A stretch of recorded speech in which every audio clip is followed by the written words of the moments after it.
How can somebody stay for 15 years as a permanent resident without taking up Canadian citizenship? A 70-year-old lady who held Canadian permanent residency for 15 years is now facing deportation in Canada. Her child brought this case to an immigration discussion forum. They're just desperate to get help for their mom. Here's what they wrote. My mother is American citizen and a permanent resident of Canada for 15 years. She was stopped at the airport coming back from Lebanon on April 31st, 2025. They meant April 30th, 2025, for non-compliance with the permanent residency obligation, as she had remained outside of Canada for more than 5 years for family issues. As a result, a removal order was issued, which was subsequently appealed and denied. And now the lawyer has advised us to do a judicial review. This is a very sad case. The child also went on to write that the mom decided to relocate back to Canada to stay with him because of all the issues she faced back home in Lebanon, which gives the impression that she may have relocated to Lebanon for good, but changed her mind to come and stay with her child in Canada. And he also mentioned that the mom had nobody or anywhere to stay in the US. When I first read about this story, one of the things that I kept asking myself was, how can somebody stay for 15 years as a permanent resident without taking up Canadian citizenship? And then I thought maybe Lebanon does not allow multiple citizenship. Since she already had a US citizen, maybe they just allow dual citizenship. So I went and checked it. Lebanon actually allows multiple citizenship. So we may never know why the mom chose not to get a Canadian citizenship or the year she held that Canadian PR. She also holds American citizenship, so it may not have felt important to her at the time. You know, sometimes when you hold these immigration documents and you've been in the country for a long time, it can feel like the only real difference is voting. And some people don't even mind. And they're like, I'm good. I won't vote and I'll be fine. Because if you have an American passport, you can also travel freely. So why go through the inconvenience of getting a Canadian passport? Truth is, many of us have also been there.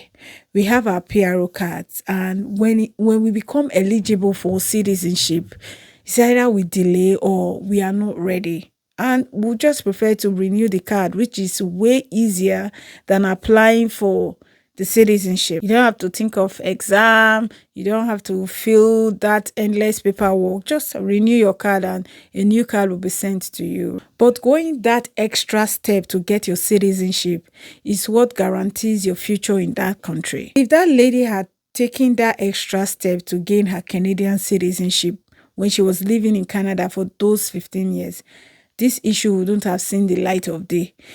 Even if she had decided to go back to Lebanon and changed her mind to come back and live with her child in Canada, as a citizen, nobody will stop you at the airport. If you like, be out for 10 years, 20 years, you're coming back as a Canadian citizen. Nobody will stop you at the airport.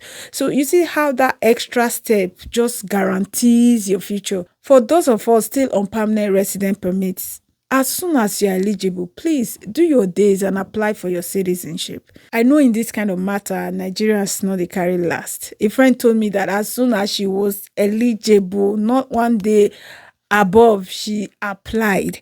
And she and her friends that came at the same time applied at the same time and they got their citizenship at the same time. That's true. But sometimes when you have a second powerful passport, that urgency to get the Canadian one is not really there. You are relaxed because you already have your PRO, you already have another good citizenship, another strong passport. That urgency is absent. But you need to protect your future here, right? Stories like these are exactly why I started my newsletter, Settled Not for Less. Because we spend so much time talking about getting abroad that we don't spend as much time talking about what happens after you arrive and you are settled. I'll put a link in the description. If you're interested, join, subscribe, it's free. But there's another layer to this woman's story that caught my attention. You see, when she first became a permanent resident back in 1990, Canadian immigration operated under the old Immigration Act of 1976. Back then, there was no strict 730-day rule. Maintaining your PRO status then depended on a question only you can answer. Do you intend to abandon Canada? That was the question. But in June of 2002, Canada threw out the old act and implemented the current Immigration and Refugee Protection Act. They removed the question of intent, which only the applicant could answer then, and replaced it with cold hard math. You must be physically present for 730 days out of every rolling 5-year window. The new law applied to everyone, even if you got your PRO decades ago. And that's what immigration officials look at today. Have you met your residency obligation? And in this case, this lady had not, even though she had 15 years when she was living in Canada to become a Canadian citizen, which is something her child was really unhappy about. All that 15 years she had put into Canada did not even matter, because right now she had spent so much time out of Canada that time she spent in Canada does not even matter anymore. Now, I know this is a permanent resident case, and if you've already had your citizenship, it may feel like, this doesn't concern me. I'm done and dusted.